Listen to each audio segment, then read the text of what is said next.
Bonjour, bienvenue au 6e laboratoire. Donc aujourd'hui, 3 choses au menu. En premier, les tables de hachage, donc les index ouverts, les index doubles, indexage double, ces genres de choses-là. Ensuite, on va voir les 2 algorithmes pour parcourir des graphes, BFS et DFS. On va voir quelques petites choses pour faire l'analyse des graphes, comme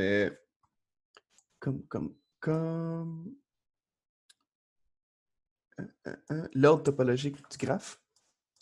Puis, on va voir finalement on va se faire, dans le fond, nous-mêmes un algorithme pour déterminer, à partir de BFS ou DFS, comment trouver des nœuds, les nœuds les plus proches par rapport à un certain nœud dans un graphe.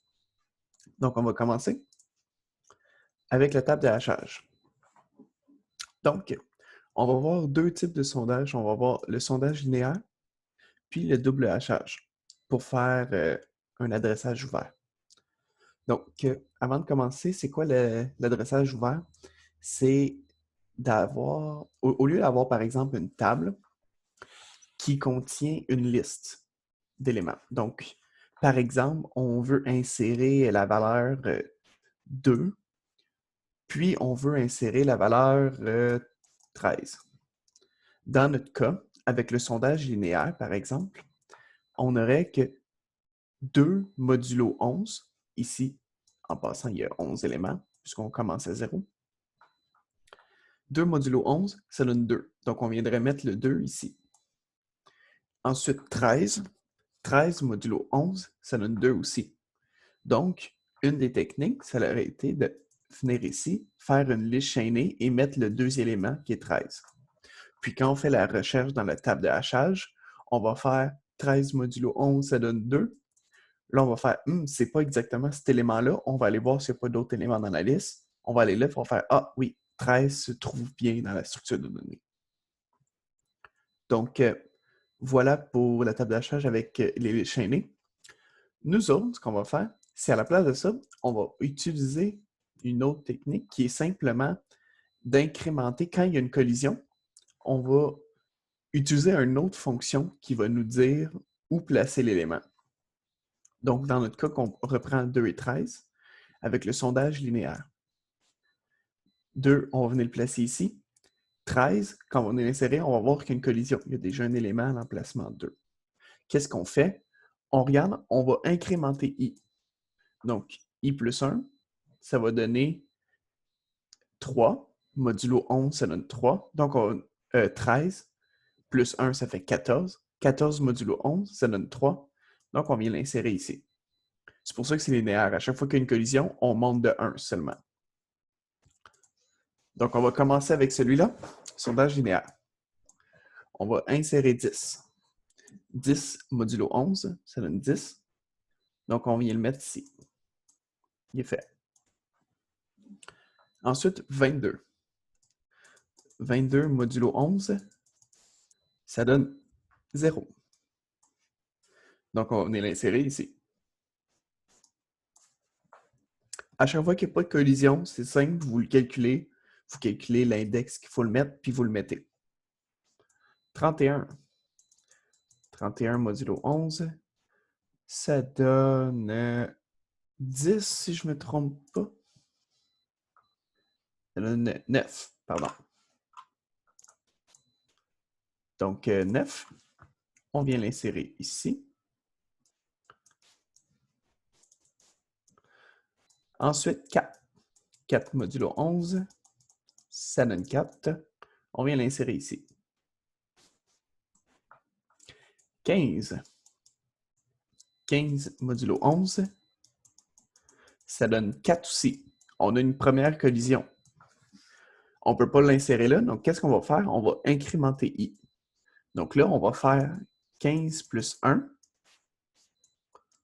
modulo 11, et ça va nous donner 5. 5 est libre, donc on vient mettre le 15 ici. Ensuite, 28. 28 modulo 11, ça donne 6. Donc, on vient l'ajouter ici. La case est libre. Ensuite, 17. 17 modulo 11, ça donne 6 aussi. Donc là, quand on vient essayer de l'insérer ici, ça ne marche pas. Qu'est-ce qu'on fait? On va tout simplement incrémenter i. Donc, on va avoir 18 modulo 11 qui donne 7. Donc, on vient l'insérer ici. 88. 88 modulo 11, ça donne 0. 0 est déjà pris par 22. Donc, qu'est-ce qu'on va faire? On va simplement l'incrémenter de 1. Ça donne 89 modulo 11, ce qui donne 1. Donc, on a 88 qui vient ici. Et le dernier nombre, 59. 59 modulo 11, ça donne 5, si je ne me trompe pas. Ça donne 4, pardon. Égale 4. 4 est déjà pris. On va incrémenter i de 1. 5 est déjà pris. On incrémente i de 1 encore. On est rendu à 59 plus 2. Ici, 59 plus 2. Modulo 11. Ça donne 6. Il est déjà pris. Ensuite, on incrémente encore. Ça donne 59 plus 3, modulo 11. C'est déjà pris encore. 59 plus 4, modulo 11. Ça donne 8. Et ça, il n'est pas pris. Donc, on vient l'insérer ici. Puis, on a fini avec notre sondage linéaire. Donc, ce n'est pas plus compliqué que ça. C'est simplement de calculer le modulo. Puis, si ça ne fit pas, on incrémente de 1. Donc, maintenant, on va continuer avec un autre sondage qui est le double hachage. Pourquoi est-ce qu'on voudrait utiliser quelque chose d'autre que le sondage linéaire? Ça dépend de nos données. Si nos données sont toujours super éparpillées, peut-être que le sondage linéaire, c'est en masse. Parce que les pourcentages de chances qu'on ait plusieurs fois la même, je vais dire la même valeur, le même index, est faible. Par contre, qu'est-ce qui arrive si on a une table de hachage super grande et toutes nos valeurs sont toutes super petites? Ou c'est toutes, par exemple, des nombres divisibles par 2. C'est toutes des nombres pairs. Fait que probablement que le modulo, par exemple, parce que si on a un modulo 11, mais qu'est-ce qui arriverait si on avait, mettons, une 11e case? Donc, on aurait ici 12. Donc, il y aurait beaucoup de chances que notre nombre, au final, soit des diviseurs de 2. Donc, 2, 4, 6, 8, etc. Donc, tous nos éléments iraient dans ces éléments-là. Donc, faire plus 1, c'est une bonne idée quand on a juste un élément qui peut avoir collision. Mais si jamais on a beaucoup d'éléments qui se rejoignent tout le temps dans cette catégorie-là, disons qu'on a un tableau qui va jusqu'à 1000, puis qu'à chaque fois, ça nous donne 2, 4, 6, 8. Parce que ça donne que nos données sont comme ça. Quand on fait le sondage linéaire, on a tout le temps juste ces nombres-là qui ressortent le plus souvent possible. Si on fait plus 1, on va se ramasser qu'il va falloir itérer sur toutes les cases tout le temps pour aller plus loin dans le table de hachage pour insérer les données. Ce qui reviendrait quasiment à avoir simplement un tableau, puis d'explorer tous les éléments du tableau pour trouver nos valeurs. Donc, le double de hachage qui permet d'avoir une autre fonction plus compliquée, entre guillemets, permet de faire des bonds qui vont être plus gros ou plus, je vais dire ça comme ça, plus random, plus aléatoire. Donc, on ne va pas toujours avoir le même saut. On va avoir des sauts plus grands, plus petits, puis ça va nous permettre de rajouter de l'aléatoire dans le choix de l'index. Je dis de l'aléatoire, c'est pas aléatoire, on peut facilement calculer, là, comme on voit la fonction est là, mais c'est quand même plus aléatoire que le sondage linéaire. Donc, on va y aller avec ça. 10 modulo 11, ça donne 10. On vient l'insérer, il est libre. Comme on voit, en passant, peut-être que je n'ai pas expliqué assez, la fonction, c'est rendu g de x plus i fois f de x. G de x, c'est simplement notre fonction de tout à l'heure. C'est exactement la même fonction qu'ici, mais sans le i. Puis i fois f de x, c'est cette fonction-là ici. Dans le fond, à place d'avoir plus i, on va avoir plus i fois une certaine fonction. Donc, le saut va dépendre aussi de la valeur de x.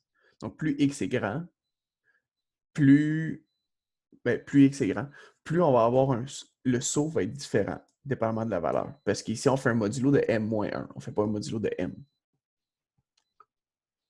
Donc. On va continuer. On a inséré 10. On a inséré 22. 22 modulo 11, ça donne 0. On l'insère ici. 31 modulo 11, ça donne 9, si je ne me trompe pas, parce que oui, depuis tout à l'heure, on dirait que je me trompe là-dedans. 9, oui. Donc, on va venir l'insérer ici. 31. Ensuite, 4 modulo 11, ça donne 4. Donc, on vient l'insérer ici. 15 modulo 11, ça donne 4 aussi. On a notre première collision. Donc là, il faut incrémenter i. Donc le i va être égal à 1. I fois f de x. Donc là, on a besoin de f de x. On va calculer ça avec la valeur 15. Donc 15 modulo m-1, qui est 10, ça donne 5, plus 1, ça donne 6. Donc là, on va faire ici 15 plus... pas 15, pardon. La valeur du modulo, on va faire 4 plus 6 égale 10. 10 modulo 11, ça donne 10. Le 10 a déjà été pris, donc on a une autre collision. Donc, il faut recommencer avec i égale 2. Là, on va avoir 4 plus 12. Ça donne 16. 16 modulo 11, ça donne 5. Donc, la case 5 est libre. On peut venir l'insérer. Ici, ça va donner 15. Là, je vois la question arriver. Ça sert à quoi de faire tout ça si au final, on est venu l'ajouter juste à côté ou c'est ce qu'on aurait fait avec le sondage linéaire? Dans ce cas-ci, c'est un hasard. C'est un hasard que ça ait donné la valeur juste à côté. On va faire d'autres exemples, puis vous allez voir que ça va être plus éparpillé un peu partout. Donc, on va continuer. Je vais effacer ça ici pour avoir plus d'espace.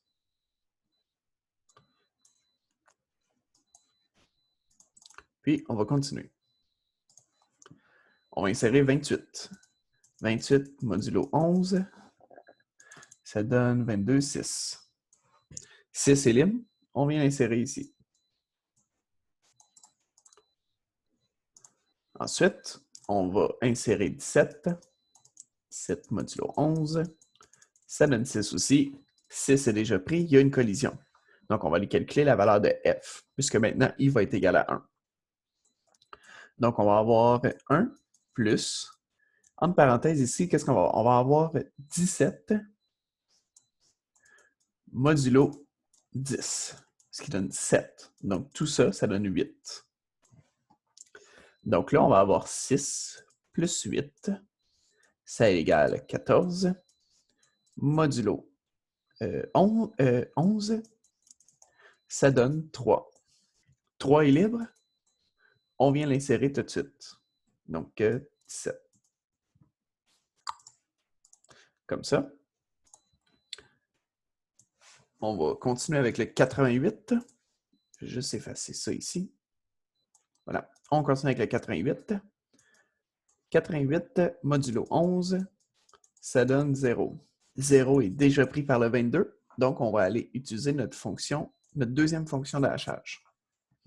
On va avoir 1 plus 88 modulo 10, ce qui donne 8. Donc 8 plus 1, ça donne 9. Donc 0 plus 9 égale 9, bien évidemment. 9, il y a encore une collision. Donc on va incrémenter le i à 2. Donc 2 fois 9, ça va donner 18. 0 plus 18 égale 18. modulo 11, ça donne 7. Donc, on va venir insérer le 88 à l'index 7 puisqu'il est libre. Et on a fini avec le 88. Il nous reste juste une valeur à insérer qui est le 59. Donc, 59 modulo 11, ça donne 4. Donc, 4 est déjà pris. Il y a une collision. Donc, on va recalculer encore la valeur de f pour la valeur 59. Donc, 1 plus 59 modulo 10, ça donne 9 plus 1, ça égale 10. Donc, ici, on va avoir 4 plus 10 égale 14 modulo 11, ça donne 3. Encore une collision, parce qu'on a la valeur 17 présente dedans. Donc, on va incrémenter i. Ça donne 4 plus 2 fois 10, ça donne 20, égale 24, modulo 11, ça donne 2. 2 est libre, donc on peut venir l'ajouter directement ici, 59. On a fini d'insérer tous les nombres, puis ça nous donne ce résultat-là. Donc, vous voyez, c'est pas compliqué. Pour l'examen, vous allez voir, ça va être quelque chose de ce style-là que vous allez avoir à faire. Donc, simplement, vous avez une liste de nombres, vous devez les ajouter dans un tableau, puis il va vous donner des règles de double hachage, il va vous donner des règles peut-être de sondage quadratique, sondage linéaire, etc., des choses comme ça. L'important, faites juste pas d'erreur de calcul, parce que là, ça vous fait une erreur, puis l'erreur, après ça, se propage sur tout le reste. Donc, faites bien attention à ça.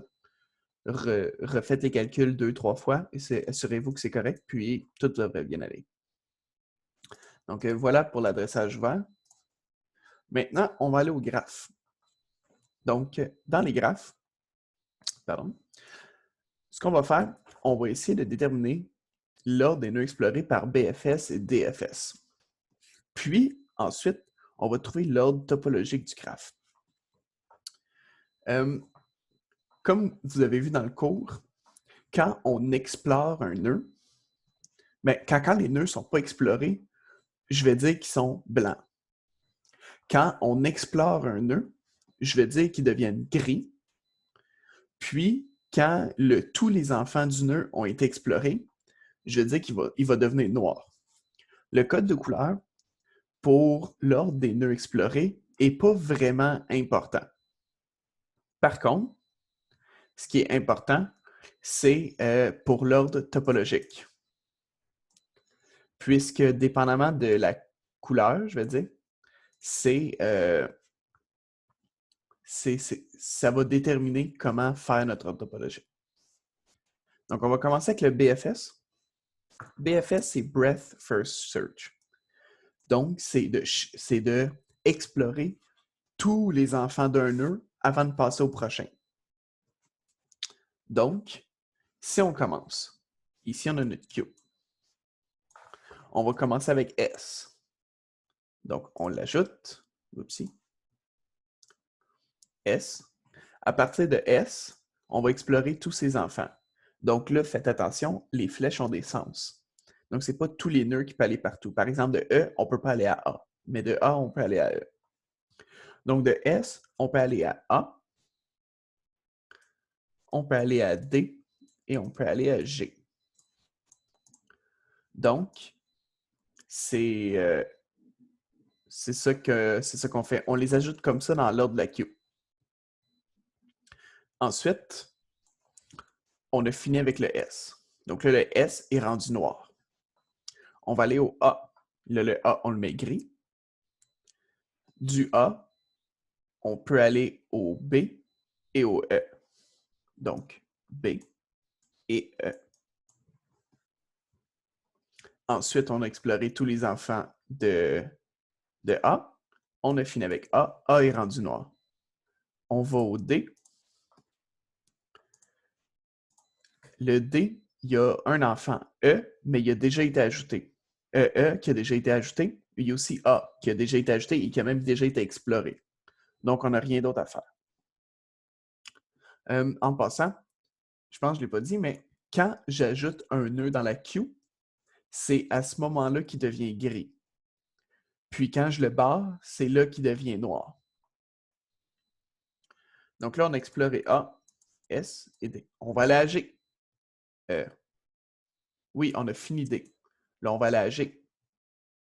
Là, j'ai ses enfants, E, qui est déjà dans la queue, puis H. Donc, H rentre dans la queue, donc il devient gris. On a exploré tous les enfants de G. J'ai aussi comme enfant le D, mais il a déjà été exploré. Donc, on met G en noir, puis on a fini d'explorer. Là, on va aller à B. De B, on peut uniquement aller à C, qui n'est pas dans la queue, donc on va l'ajouter. Ensuite, on a fini d'explorer tous les enfants de B, donc on l'enlève, puis il devient noir. Ensuite, on va à E. E, il y a, trois enfants. C, qu'on a déjà mis dans la queue, qui est déjà gris. F, qui est blanc, donc on va l'ajouter dans la queue, puisqu'il n'a pas été exploré. Le F est rendu gris. Puis I, qui n'est pas dans la queue, donc on va l'ajouter aussi. Maintenant, on a exploré tous les enfants de E. E devient noir, puis on a fini. Ensuite, on va aller à H. H a deux enfants. Par contre, les deux enfants ont déjà été explorés. Le E il est noir, puis le I il est gris. Donc, on n'a pas d'autres enfants explorés par rapport à H. Donc, on l'enlève, il devient noir. Ensuite, on va aller à C. C a un seul enfant, T. T n'a pas été mis dans la queue encore, il est blanc, donc on va l'ajouter, puis il va devenir gris. Ensuite, il n'y a plus d'enfant à C. Il devient noir, on a fini. F. F a un seul enfant qui est T. Il a déjà été ajouté dans la queue, donc il n'y a pas d'autre enfant. F devient noir, on a fini. Ensuite, I. I a deux enfants, F et T, qui ont déjà été ajoutés dans la queue, donc on n'a pas d'autres enfants à voir. Fini. Puis il nous reste T, qui n'a aucun autre enfant, donc on le met noir tout de suite, puis on a fini d'explorer. Ça ici, c'est l'ordre des nœuds qu'on a explorés. D, G, B, E, H, C, F, I et T. L'ordre des nœuds qu'on a explorés, c'est l'ordre des nœuds, dans le fond, c'est l'ordre dans lequel on a mis les nœuds en gris. Si ça peut vous aider avec les couleurs pour faire cet algorithme-là. Donc, voilà pour BFS, qui est dans le fond, BFS, c'est tous les enfants. On y va couche par couche. Donc, on y va comme ça, comme ça, comme ça, etc. On y va tous les enfants en premier. Donc, voilà. Maintenant, on va faire le DFS. DFS ressemble beaucoup au BFS, mais au lieu d'y aller, de regarder tous les enfants d'un nœud en premier, dès qu'on trouve un enfant, on l'ajoute à la queue dans le fond, puis on va l'explorer tout de suite. Donc, le pseudocode, si on veut, du BFS, c'est for all C pour children d'un nœud. Donc, par exemple, le nœud X. On va faire Q. On va ajouter à la Q le nœud. Puis ensuite, on va avoir la loupe qui dit que tant que le nœud, tant que le Q n'est pas vide, dans le fond, n'est pas vide, on continue. Puis on va faire X égale key.pop. On va prendre le premier élément. Ça, c'est le BFS. Le DFS, lui, ce qu'on veut, c'est aller tout de suite explorer le nœud des enfants. Donc, on va avoir le while. En fait, il n'y a pas vraiment de Q. Ce qu'on va faire, c'est qu'on va avoir le X, qui va être le premier nœud, dans notre cas, le S. Puis, on va faire for all, disons que ça ici, c'est une fonction là, qui prend en paramètre X. For all children in X, on va réappeler la fonction avec le children. Là, une fois qu'il n'y a plus d'enfants, on va être rendu ici, puis là, ça va être le core. Là, on explore le nœud, on le met noir. Puis, c'est ça, dans le fond, l'algorithme. À place d'avoir, au lieu d'y aller enfant par enfant, tous les enfants d'un nœud, puis tous les enfants de ce nœud-là, etc., on y va, dès qu'on trouve un nœud, on va l'explorer. DFS, on va y aller. On va commencer avec S. Le S, il y a un enfant A, donc on va aller explorer A. Ça ici, l'ordre que je fais présentement, c'est l'ordre dans lequel les nœuds deviennent gris, dans le fond. Donc, c'est ça que je disais. C'est l'ordre dans lequel les nœuds deviennent gris. Donc, c'est l'ordre qu'on explore les nœuds. Donc, on va avoir S, A. Là, de A, il y a le nœud B. On va aller le voir. Là, on explore B. Ensuite, on va aller voir C. On explore C. Ensuite, on explore T. T. Là, T n'a plus d'enfants. Donc là, tous ces nœuds-là, présentement, que j'ai encerclés, sont tous gris parce qu'ils comptent comme étant explorés. T n'a plus d'enfants. Donc, on va mettre T en noir. Donc, pour l'ordre topologique, je vais écrire l'ordre dans lequel on met les nœuds en noir. Donc, ici, c'est en gris. Et ici, c'est en noir. T n'a plus d'enfants, il devient noir. Ensuite, on remonte au C. Donc, ici, je vais le barrer. On remonte au C. C, est-ce qu'il y a d'autres enfants? Non. Donc, il devient noir. On va l'ajouter ici. Whoopsie. C'est C qu'on ajoute, pas N. C. On va remonter à B. Est-ce que B a d'autres enfants? Non. Il devient noir. On l'ajoute ici. On remonte à A. Est-ce que A a d'autres enfants? Oui, il y a E.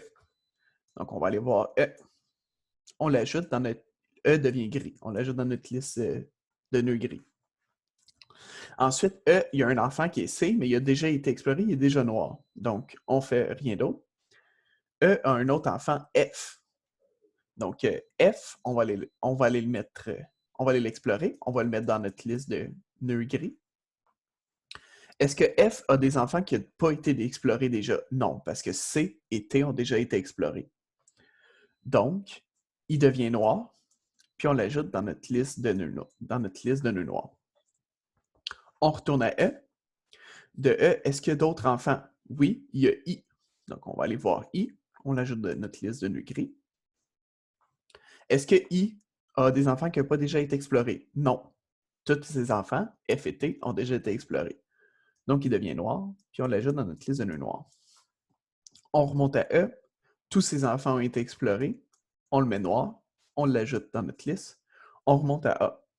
De A, est-ce que tous ces enfants ont été explorés? Oui, B et E ont été explorés. Donc, I devient noir. On l'ajoute ici. On remonte à S. De S, est-ce qu'il y a d'autres enfants? Oui, il y a D. Donc, on va aller à D. On l'ajoute dans notre liste de nœuds gris. Est-ce que D a des enfants qui n'ont pas déjà été explorés? Non. Il y a l'enfant A et E qui sont déjà noirs. Donc, D devient noir. On l'ajoute dans notre liste de nœuds noirs. Puis, on revient à S. Est-ce que S a des enfants qui n'ont pas été explorés encore? Oui, il y a G. On va aller à G. Pardon. De G, est-ce qu'il y a des enfants? Oh, G, il faut l'ajouter à notre liste de nœuds gris. De G, est-ce qu'il y a des enfants qui n'ont pas été explorés encore? D et E ont été explorés, mais H, par contre, il n'a pas été exploré encore. Donc, on va aller le voir. On l'ajoute dans notre liste de nœuds gris. Est-ce que H a des enfants qui n'ont pas déjà été explorés? Non, E et I ont déjà été explorés. Donc, on le met noir. On l'ajoute dans notre liste. On remonte à G, il n'y a plus d'enfants. On le met noir. On remonte à S. S n'a plus d'enfants. Il devient noir. Puis, on a fini. Donc, voici en premier l'ordre des nœuds qu'on a explorés. Ici. Donc, le DFS donne cet ordre-là. Je vais juste regarder, m'assurer que je n'ai pas fait d'erreur. Non? C'est good. Donc, voilà. Maintenant, l'autre question qu'on avait, c'était... Oupsie. C'était trouver un ordre topologique du graphe. L'ordre topologique, c'est quoi? C'est de mettre le graphe, dans le fond, en une seule ligne, avec les flèches qui vont toutes d'un sens. Donc, je vais juste effacer ça ici, comme ça. Puis, ce qu'on veut, c'est d'avoir tout ça en une seule ligne. Donc, ce que je vais faire, je vais prendre la liste des nœuds noirs ici, puis je vais l'écrire à l'envers. Donc, je vais avoir S, G, H, D, A, E, I, F, B, C et T. Puis, ce qu'on va faire maintenant, on va refaire les flèches de tous les nœuds qu'on voit dans le graphe ici. Donc, vers T, il y a 3 nœuds. Il y a C, comme ça. Il y a F. Puis, il y a I.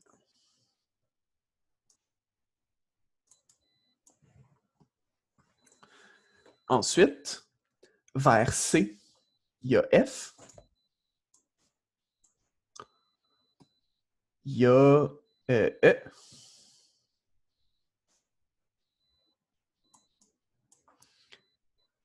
Et il y a B.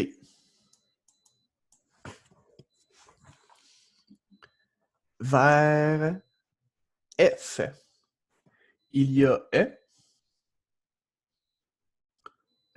Ouais, comme ça. Et il y a I, comme ça. Ensuite, vers I, il y a E et H. E et H. On a fait les 4 premiers. Là, on va aller à E. E, il y en a beaucoup. Il y a A, il y a D, il y a G et il y a H. Ensuite, on va aller à B. B, il y a juste A qui y va. B, il y a juste A. OK. Si on va faire une plus grosse flèche, comme ça.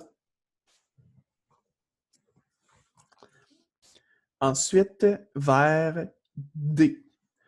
Il y a quoi? Il y a S.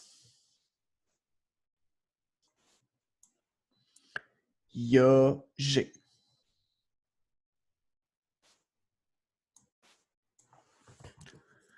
Vers H, il y a juste G. Comme ça. Vers A, il y a D. Il y a S.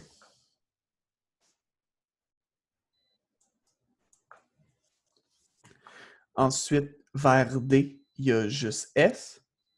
Est-ce qu'on l'a fait? Oui, on l'a déjà fait. Vers G, il y a juste S.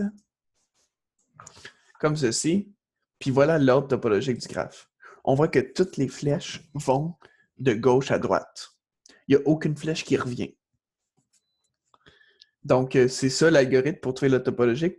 On fait le DFS, puis quand les nœuds deviennent noirs, donc il n'y a plus d'enfants, on l'ajoute dans une liste, comme qu'on a fait ici.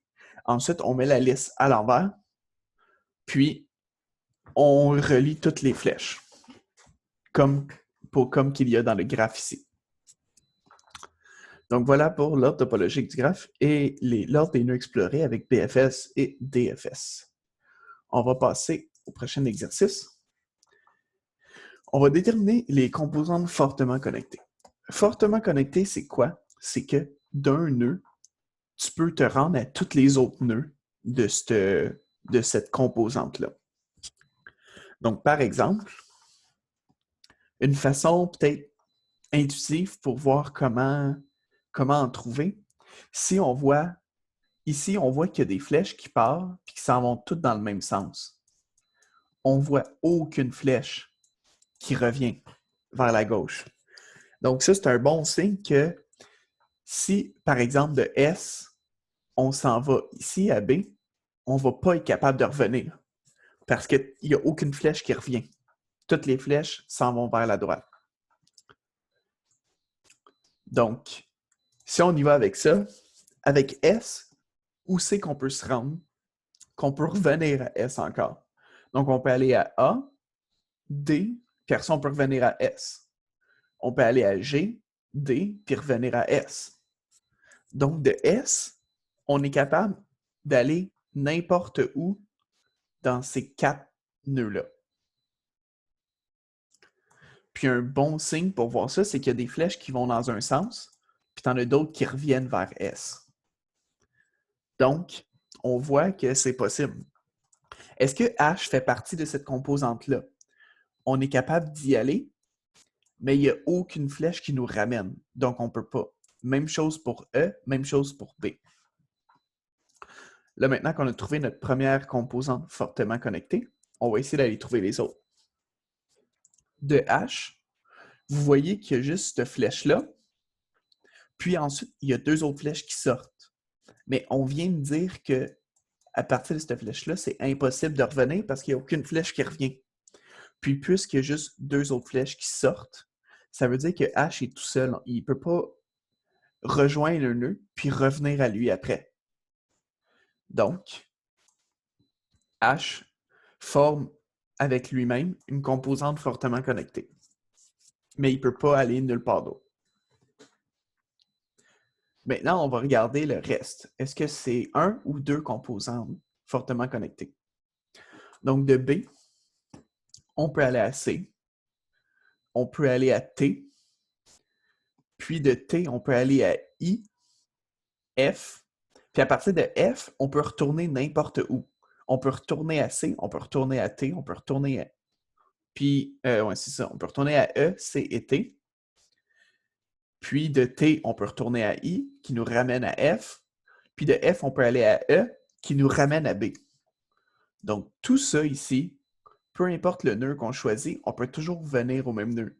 Par exemple, si on prend T, on va à I, F, on revient à T. T, si on veut aller à B, on fait T, F, E, B. Si on veut revenir à T, on fait C, T. Donc, de n'importe quel nœud, on peut se rendre à n'importe quel nœud. C'est ça la caractéristique d'une composante fortement connectée. Donc, dans ce graphe-ci, il y en a 3, et ce sont ces 3-là. Donc, voilà pour ceci. Maintenant, dernier exercice, on va regarder comment faire pour à partir de qu'est-ce qu'on connaît, pour trouver un algorithme qui permet de déterminer le chemin le plus court entre un nœud et tous les autres. Donc, dans notre cas, on va considérer que toutes les liaisons ici valent toutes un point. C'est le même coût pour se rendre d'un nœud à un autre, même si, par exemple, si on voit G, on pourrait dire « Ah, le chemin est beaucoup plus long », mais ça vaut un point quand même pour se rendre de G à E. SD, c'est un point. BC, c'est un point. C'est toujours un point. Puis, on va déterminer un algorithme qui permet de déterminer le plus court chemin entre un nœud et tous les autres. Donc, dans notre cas, on va choisir F comme nœud de départ. F. On va choisir S comme nœud de départ. Puis, on veut trouver c'est quoi le chemin le plus court pour aller vers tous les autres nœuds. Donc là, on a vu 2 algorithmes pour parcourir les graphes. On a vu BFS puis DFS. Je vous pose ça comme ça. Essayez, d'après vous, est-ce que ce serait plus BFS ou DFS qu'il faudrait utiliser pour trouver le chemin le plus court entre 2 nœuds? N'oubliez pas, ce qu'on veut, c'est réussir à trouver, à partir d'un nœud, toujours le plus petit chemin vers l'autre nœud. Fait que trouver tous les chemins possibles par rapport à un nœud vers tous les autres, mais le plus rapidement possible. Donc, si on fait DFS, on va toujours aller dans le fond. Mais le premier chemin qu'on va avoir trouvé, par exemple pour trouver T, n'est pas forcément le meilleur, puisqu'on n'a pas regardé toutes les autres options qui s'offrent à nous, par exemple ce chemin-là ici, ou ce chemin-là ici. Là, vous allez me dire, ça donne que c'est tout le même nombre de nœuds, en effet, mais qu'est-ce qui arrivé si on avait eu un autre nœud ici, par exemple? Si on avait pris le premier chemin en haut, ben, on n'aurait pas vu... oups, je vais plutôt mettre le nœud ici. Si on avait pris le chemin en haut, même s'il y avait un 5e nœud, puis alors que ici, par exemple, c'était 4 nœuds uniquement pour se rendre à T, ben, on n'aurait pas vu qu'il y a un chemin meilleur. Donc, le meilleur algorithme pour faire ça, ce serait BFS, puisque BFS, on va toujours regarder, si on veut, couche par couche, puis y aller itérativement jusqu'à ce qu'on arrive à la fin pour trouver le dernier nœud. Donc, ça nous permettrait de regarder tous les chemins possibles pour se rendre à tous les autres nœuds. Donc, l'algorithme qu'on va utiliser, c'est un BFS légèrement modifié. BFS, on va avoir G en paramètre, qui est le graphe. Puis, on va partir avec ça. Donc, on part de S. Donc, on va avoir une Q avec l'élément S dedans.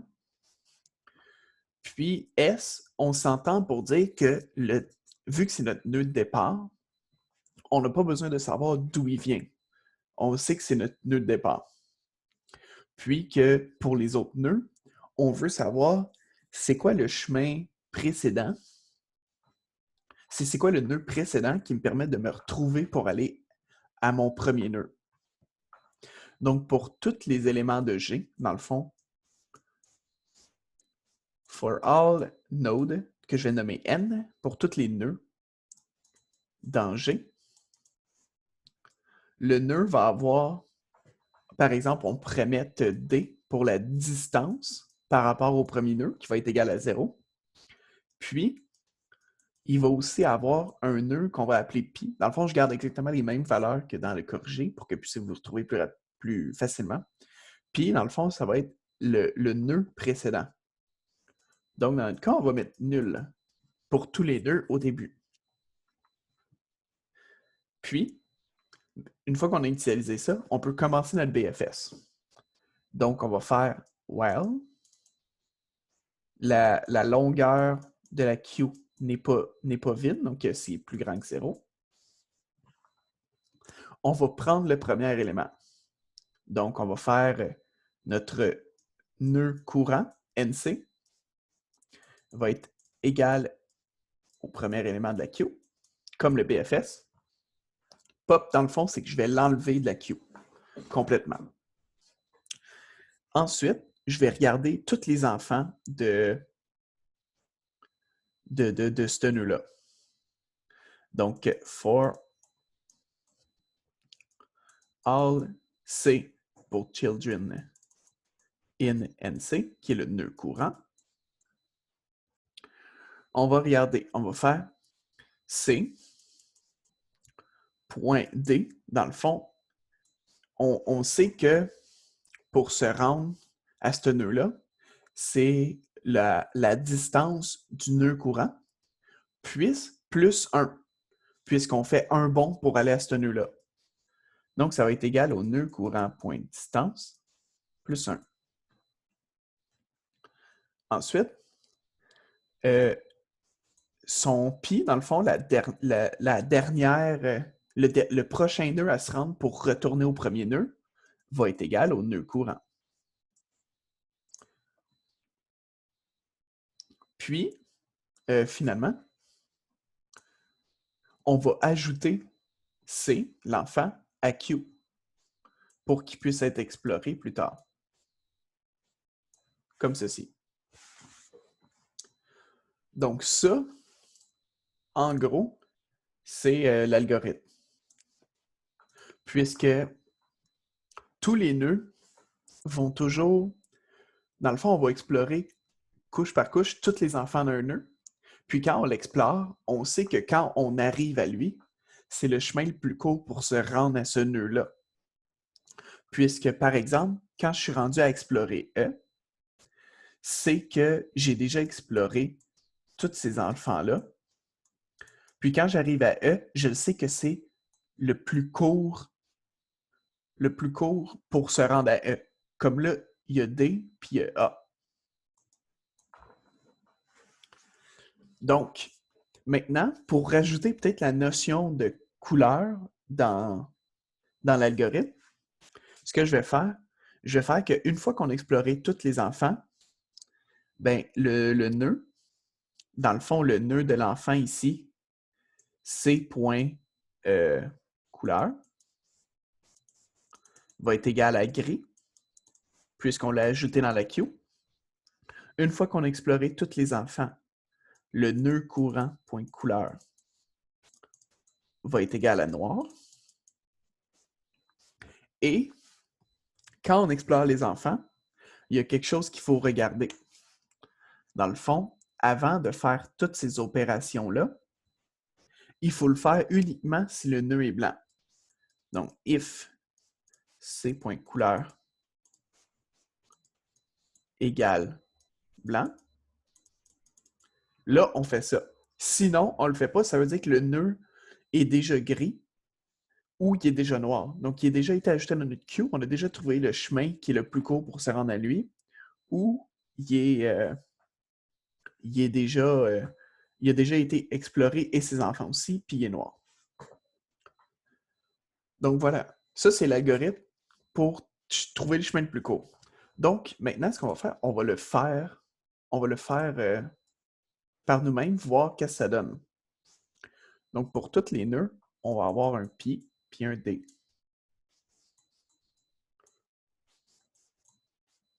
Pi d, pi d, pi d. Bientôt fini, bientôt fini.